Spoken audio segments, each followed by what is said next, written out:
মাঠে দৌড়াচ্ছে, গোল করছে, আবার পড়ে গিয়ে উঠে দাঁড়াচ্ছে নিজে নিজেই। মনে হতে পারে দেখছেন কোনো সাইফাই মুভির দৃশ্য।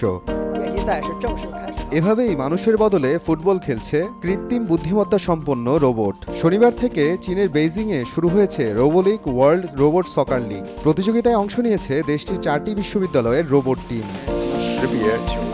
10 মিনিটের 2টি অর্ধে অনুষ্ঠিত হয়েছে প্রতিটি ফুটবল ম্যাচ। একটি দলে ছিল 3টি করে খেলোয়াড় রোবট, বদলি হিসেবে আরও একটি। কোন দিকে বল যাবে, কাকে পাস করবে অথবা কখন ড্রিবল করবে, সব সিদ্ধান্ত নিয়েছে রোবটের কৃত্রিম বুদ্ধিমত্তা।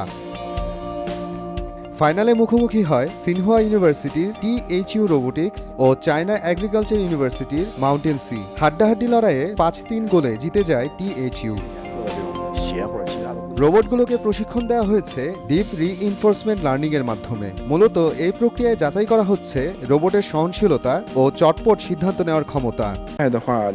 20 মিটার দূর থেকেও বল দেখতে পারে এসব রোবট, তাও আবার 90% নির্ভুলভাবে। তারপর বল চিনে, গোলপোস্ট চিনে, মাঠের পরিস্থিতি যাচাই করে তারা। এমনকি নিজেরাই সিদ্ধান্ত নেয় কোথায় দাঁড়াবে, কখন বলে লাথি মারবে বা কখন গোল দেবে।